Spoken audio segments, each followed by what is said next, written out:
Hello everybody, welcome to the Football Daily Weekly. Lovely that you could join us. This week on the show we're talking about Liverpool, we're going to be talking about Wayne Rooney, Özil, Sam Allardyce and West Ham and Real Madrid. And to help us do that, we've got Johnny from Devils. Hello, good to and Dave from Squawka. Hi. Chaps, thanks for coming on. Let's begin with Liverpool. They have been free scoring this season. They've scored 103 goals in all competitions, but they've been leaking goals at the back. Have they not, Johnny? They have indeed. The thing is though, when you think of the stat, in the Premier League they've scored 70, which is now more than Man City, and 8 seasons in the last 10, the highest goal scorers have gone on to win the competition. Yeah. That's a bit daunting for everybody else, but I mean, if you've got comedy defending like we saw from Martin Skirtle at the weekend, Aga can't stay fit, they can't get a partnership together, you stand in, there's a comedy Colo Toure. I don't know, you do worry about it. I think it's a bit of a concern they had to score 4 to beat Swansea and get the 3 points. That's right. You just think, how sustainable is that? I mean, to be honest, they proved themselves, but if they're going to be champions or second place or really kick on from 4th, I think they need to get a bit more solid at the back. A few stats on Liverpool.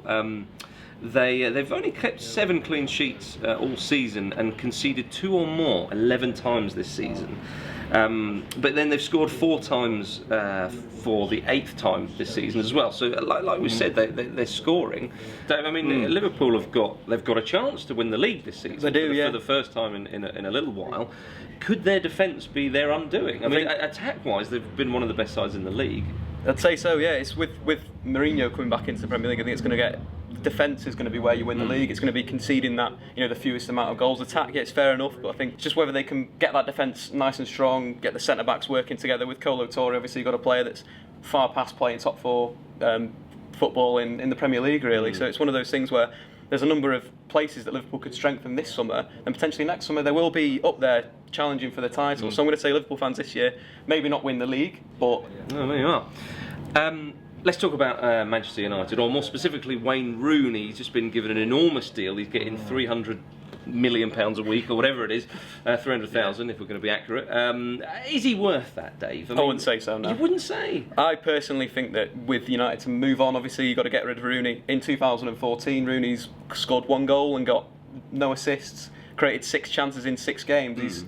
He's not showing form of someone that wants a new contract and that deserves a new contract. His agents, absolutely had a worldie there, really. We're giving the captaincy to someone that hasn't got heart in the side, really.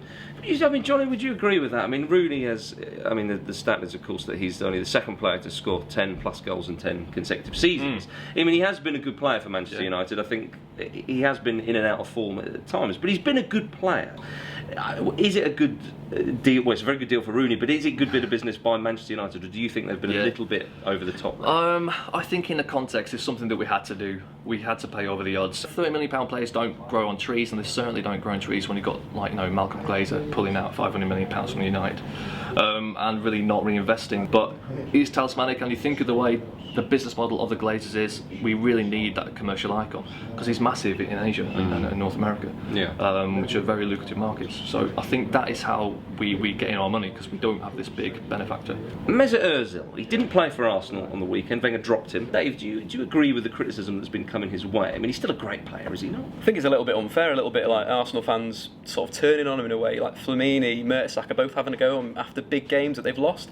It's not really what you want to see for a team. You want a team to pick up the players like that, to pick up the players that are getting the criticism. Ozil's created 63 chances in the Premier League this season. Only Eden Hazard's created more, and it passes final third. Again, another key stat for an attacking midfielder. 523 in the final third this season. That's better than most players in Europe, I think. That's better than any player in Europe. Shot accuracy, he's got the best shot accuracy in the Premier League. He's created 8 goals. Only Rooney and Gerrard have created more, so there's stats that really do back up that he's been pretty brilliant this year, and it's maybe out of form for a little bit. Maybe he needs that rest. Wenger potentially dropping him for the right reason this week, giving that just a weekend off to maybe go back to Germany, have a little bit of a chill out. But I think that just give him time. Arsenal fans, give him time. And then he'll come good again. Yeah, well, the stats certainly are favourable for Özil. I mean, he has been a little bit off the pace in the last 8 or 9 games, and at Anfield in the 5-1 he was heavily criticised, and perhaps rightly so. But he's been playing in Germany, he's been playing in Spain, perhaps the Premier League, he's maybe still getting used to a little bit of that. I was going to say, and it's like Dave was saying, a bit unduly harsh. I mean, that that organic nature of coming into a different league that's a lot more high octane and really, really intense, that's just someone naturally acclimatizing. And to be, only give him what, like 7 months, 8 months, say like, no, you're not worth £42 million. That's really harsh. Big Sam Allardyce, he's turned it round there. People were a little bit worried at the start of the year that West Ham were doomed for relegation. They've gone on a fabulous run of results. Nolan and the boys have stepped up, and my goodness, Johnny, 4 wins on the trot, something like that, whatever it is. Where's that come from? A number of clean sheets in the Premier League this season. I mean, they're looking like they're going to stay up. Looks that way, doesn't it? It really does. I'm quite pleased for Allardyce as well, being an English manager, one of the rarities in the Premier League at the moment. But they've got such a solid back four. Adrian has really come in. I thought, Jussi Jääskeläinen was an excellent keeper, but Adrian's come in and really displays some spectacular shot stopping. And then it's just like they've got that unity together at the back, and that's, like we were saying before, something Liverpool lack. You can base a lot of really good progress up the table on a very strong defence, and sometimes that is not all you need. But I mean, now they've got a good focal point up front, which they really missed with Andy Carroll being out. Carlton Cole's come back and discovered some form of fitness. But yeah, made up for West Ham. Yeah, I mean, they've done remarkably well. As I said, a couple of months ago when they were beaten by Forest in the FA Cup and then hammered by City in the League Cup. Yes, they had injuries, but it's a far cry from that, isn't it now? I think with Allardyce, he's he's a data manager. Obviously, big fan of the data. Yeah, absolutely, yeah. Fan of Allardyce. Really speaks to you, doesn't it? Yeah, it really speaks to me. Communicates to me. He looks a bit squawky. So with Allardyce, he wasn't worried when they were going through that barren run. What big thing with Allardyce is clean sheets, and he was saying, he came out on the telly and was saying, clean sheets is the key part to staying up, and we're keeping clean sheets. All we're missing, like Johnny's saying, is a striker. As soon as that striker comes back, shooting up the table, brilliant. That's all you need. It might not be the best style to watch, but it gets the results in a way. Let's talk about Real Madrid in La Liga. They're now top of the league. They're 3 points clear. They've clawed it back. I mean, it wasn't that long ago when Barcelona and Atletico Madrid were out in front. Now Real Madrid they're 3 points clear. Atleti lost away to Osasuna, and Barcelona lost at Real Sociedad. I mean, they've been fantastic, Real Madrid, haven't they? They've come right back, and now they're looking like title favourites, Dave. Yeah, it's a new style. Obviously, Mourinho again, big topic in this current Football Daily weekly, but. It's with keeping the ball with Ancelotti. I think that's the big style change and whatever. And you've got these players, Bale, brilliant player, scored a cracker at the weekend. Oh, didn't he just? What a goal! But then Ronaldo, Bale, Benzema. There's too many good players. Di Maria. They've gone 15 games unbeaten. There's an interesting stat in La Liga. In the last 4 seasons, the champions have been able to lose a maximum of 2 games. So just 2 games. Wow. That's all you've got. Barcelona and Atletico Madrid have lost 2 in their last 6 games. I mean, they are only 3 points off the team who are top of the league, but it doesn't look too good for Barca and Atleti.